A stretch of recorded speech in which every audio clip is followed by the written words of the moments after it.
Assassin's Creed Shadows is out March 20th, and I want to talk about this game for a minute. What a weird rollout, a lot of people have been following, obviously, the various faux controversies around whether you want to talk about Yasuke's involvement in it, whether you want to talk about the desecration of a potential Japanese shrine, whether you want to talk about the depiction of Japan itself. I feel like a lot of the reports over the last few months, over the last couple of years, have then been proven false or have been in bad faith or whatever.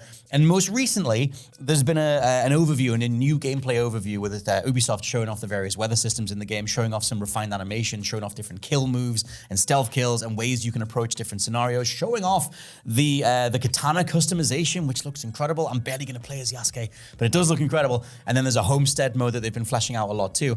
And now, at least at the time of recording this, I feel like the buzz is back with Assassin's Creed Shadows. And so maybe it was always there all along. Maybe this is just one of those indications of the online versus the reality. Right, yeah. Which is, the online empty can rattling the most thing versus someone going, that looks like a pretty cool game. That's it, right? Might just Listen, be that. I have been burnt many a time by Ubisoft games, and same. I might regret saying this, but every single time I see a new gameplay trailer or a new regular trailer, I feel like that meme of the guy standing up. I'm like, I like the look of it. I think it looks good. I think it looks cool. I've been impressed by every gameplay reveal so far. It seems like a nice step forward. Too many flips for now. Too many flips. Stop flipping off every roof. As we know, that's going to be the headline of the review for Scott, I think.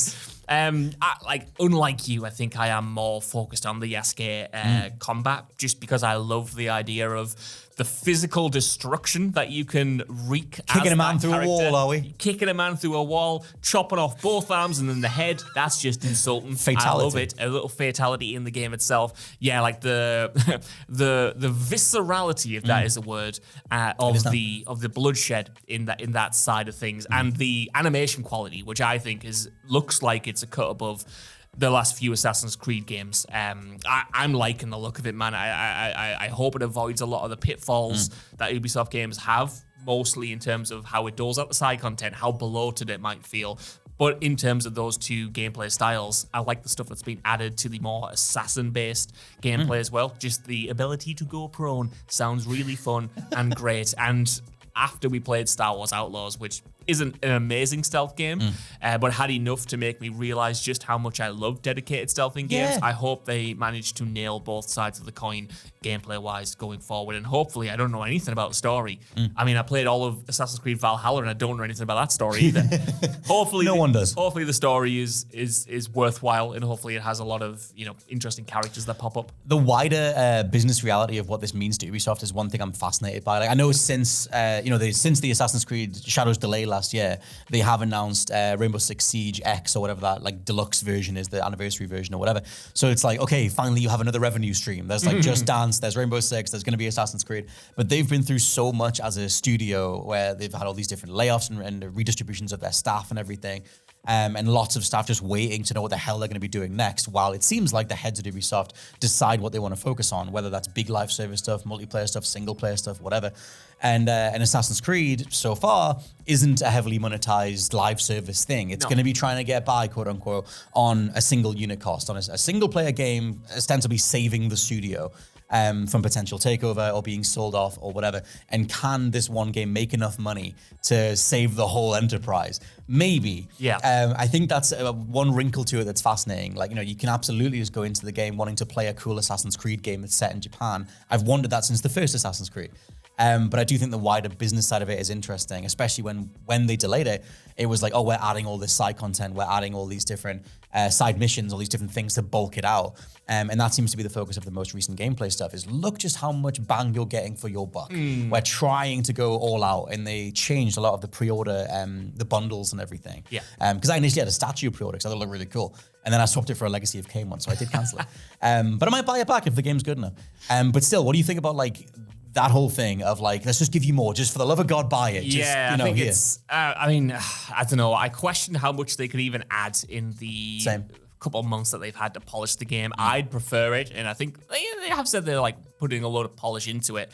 This is why they got the last delay, because it was supposed to come out last month, I think, initially. Would have been initially, or this month. February. I don't know when we're recording this. I don't know. At some point at the start. It's March, John. Is it March now? Is it? Okay, I'm going to trust you on that one. It's March 3rd, mate. What was I saying?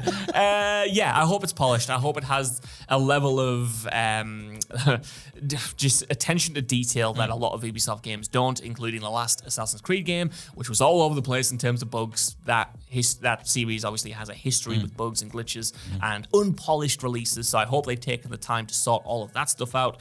I don't like the idea that the entire company seems to be riding on this game. That's what it feels like. That's too much pressure to put on one title, unfortunately, even a title as previously bankable as Assassin's Creed. Valhalla was the first one to gross over $1 billion. This one will probably do the same. Might take a little bit longer, who knows. Yeah, I think it's going to be interesting to see if it establishes a benchmark going forward for the kind of game Ubisoft is going to want to produce, because you mentioned there, it's not a live service, but all the previous couple of games have had storefronts and marketplaces and in-game currency. Helix coins. Yeah, Helix coins, and then the expansions on top of that. So I hope they're not egregious this time around. I hope you are getting a quality game for your $70 spend. And they needed to be. I think it's really promising, but I haven't slapped down a pre-order. I probably won't be there day one. Again, I've been burnt many times with this company. I'm going to wait for reviews first and foremost. I want to touch on the styles of Assassin's Creed. We talked about it quite a lot, but that whole thing of like you've got Naue and Yasuke. Naue is like the stealth thread, which was most focused on Assassin's Creed Mirage, which I think is the most forgettable recent Assassin's Creed. The fact that they took DLC for Valhalla and then spun it out and made it its own game. I really liked Mirage. I had it as one of the games of the year that year. I thought it was such a fun return to old school Assassin's Creed, where you were just caring about taking dudes out, planning different missions. You weren't fighting like 7 dudes at once, and it wasn't like a big melee brawler like, Odyssey and Origins and Valhalla. But then on the bigger side, like the next big main installment, you've got like Ubisoft saying like, well, we have these 2 strands of Assassin's Creed now. How the hell do we satisfy both sides of the audience when we have Valhalla's sales? So it's like, well, one character is one type of style and one is the other. And then the marketing's been split between the 2 of them. And it's like, even the most recent footage shows both characters. It's like, here's now a prone, taking a dude out slowly, and then here's Yasuke kicking a dude through a wall and then completely decapitating him. And it's like, I'm curious what people want from Assassin's Creed anymore. Do they want a romp through a historical time period that is largely accurate for the vast majority, or do they want something more slow-paced that actually lets you feel like an assassin, etc.? It's just interesting because they are trying to go right down the middle and give you both.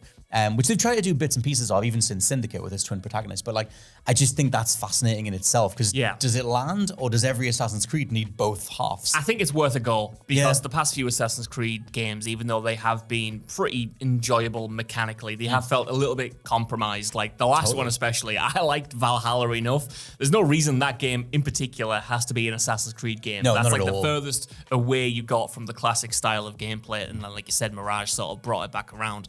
But I like this split idea because hopefully, at least in theory, it means they get to fully focus on both sections, and they haven't really been doing that previously. They've had a little bit of assassin stuff, a little bit of action stuff, and it's never quite scratched the itch of either for my money. So if you completely strip them down and focus on giving each person unique movesets, unique ways to play them, hopefully that answers the question of what is a modern Assassin's Creed, because I don't think we're ever going to go back to Assassin's Creed 1, 2, and 3 era style gameplay, because of the sales, like you mentioned.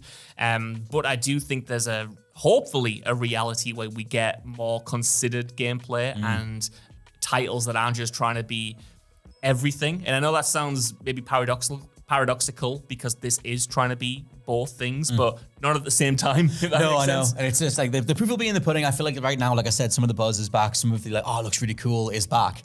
And whether that extends for the next couple of weeks, and maybe they're just more careful with what bits and pieces they show off. But I'm going to play it. I want to play it. Yeah,